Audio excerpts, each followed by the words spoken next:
Hai teman-teman semua, perkenalkan nama saya Anindita Sasikirana.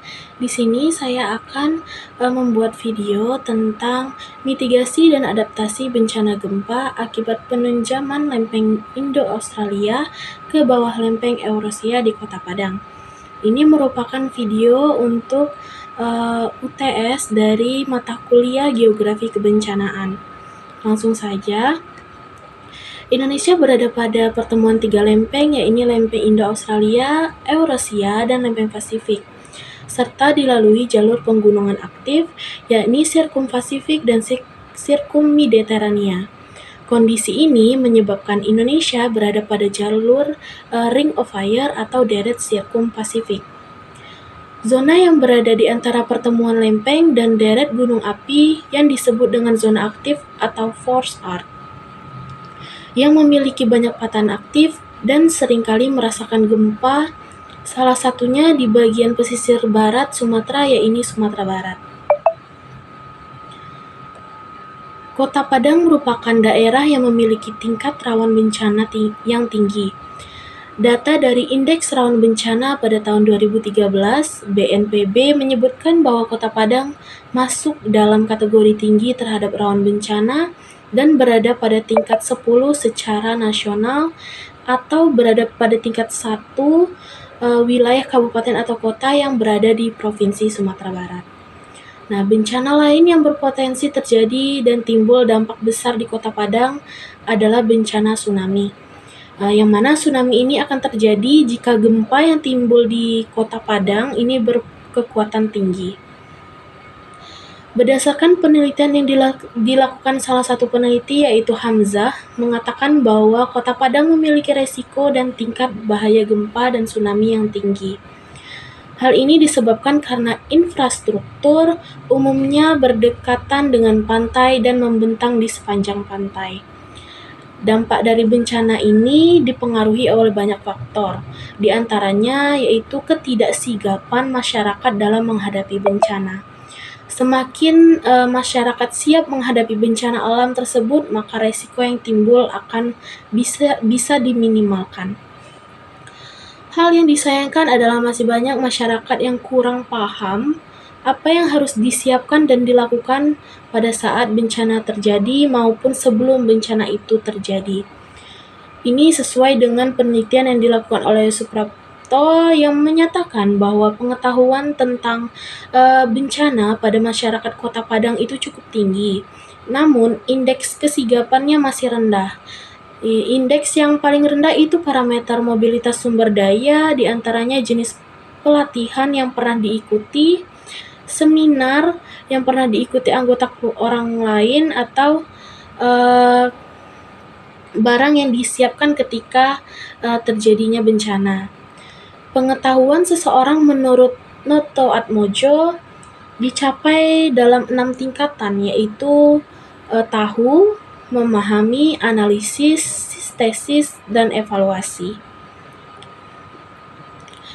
Pengetahuan masyarakat Kota Padang terhadap bencana alam masih berada pada tahap tahu, yang dimana masyarakat belum bisa memahami bencana karena 70% masyarakat tidak mengetahui tanda-tanda kejadian bencana dan hal apa saja yang harus dilakukan saat bencana itu terjadi. Hal ini mengakibatkan masyarakat masih memiliki indeks kesigapan yang sangat rendah. Pengetahuan tentang mitigasi gempa dan tsunami ini bisa didapatkan dari mana saja, baik dari seminar ataupun internet yang sudah bisa kita akses kapanpun dan dimanapun. Pemerintahan Kota Padang telah melakukan upaya untuk meningkatkan kesigapan masyarakat dalam menghadapi gempa yang beresiko tsunami, yang bertujuan untuk mengurangi risiko dari dampak bencana tersebut. Kegiatan-kegiatan prabencana, khususnya peningkatan kesigapan yang telah dilakukan oleh pemerintah Kota Padang, diantaranya adalah memperkuat organisasi penanganan bencana, pembangunan beberapa jalur evakuasi jika gempa yang muncul menimbulkan tsunami, yaitu pada zona merah tsunami yang berada di kawasan timur Kota Padang atau sepanjang jalan bypass. yang membujur sepanjang 30 km dari Simpang Kalumpang sampai ke Teluk Bayur. Nah, pada tahun 2018, BPBD Kota Padang telah menjalankan program Sekolah Cerdas Bencana untuk melakukan edukasi dan pelatihan penyelamatan diri, simulasi evakuasi yang telah dilakukan oleh 47 dari 482 sekolah dari tingkat SD dan SMP, dan melengkapi sarana prasarana untuk menyelamatkan serta kegiatan edukasi ke sekolah-sekolah. Nah, dikarenakan anak-anak merupakan usia yang paling rentan terhadap resiko menjadi korban atau suatu korban dalam bencana, maka Badan Penanggulangan Bencana Daerah Kota Padang menargetkan semua sekolah mulai dari SD, SLTP maupun LSTA masuk ke dalam program Sekolah Cerdas Bencana.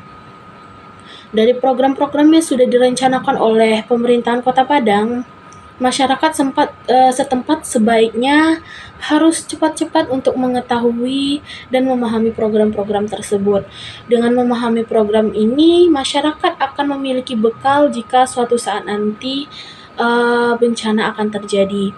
Misal, jika bencana gempa dan kita berada pada ruangan tertutup, nah maka yang harus kita lakukan adalah cari tempat berlindung, contohnya di bawah meja. Dan bila guncangan gempa itu sudah tidak terlalu kuat, maka disarankan kita cepat-cepat untuk keluar dan mencari tempat yang aman seperti lapangan. Nah, bila gempa terus terjadi dan guncangan semakin membesar dan kita mendengar adanya sirine tsunami, segeralah menjauhi daerah yang dekat dengan pesisir pantai dan segera mencari tempat berlindung atau zona aman. Dan bila menemui aparat-aparat keamanan, segera ikuti instruksi yang mereka berikan.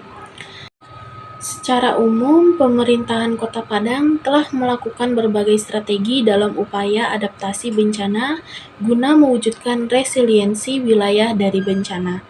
Tidak hanya dalam penataan tata ruang, tetapi juga dalam program kesigapan bencana dan program peningkatan ekonomi masyarakat dalam adaptasi bencana di wilayah tersebut, yang juga menjadi ruang untuk partisipasi masyarakat.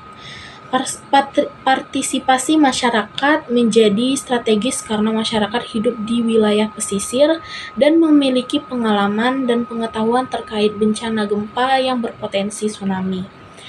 Masalah pemukiman merupakan salah satu kendala yang dihadapi oleh pemerintahan Kota Padang terhadap penduduk yang tinggal di pesisir.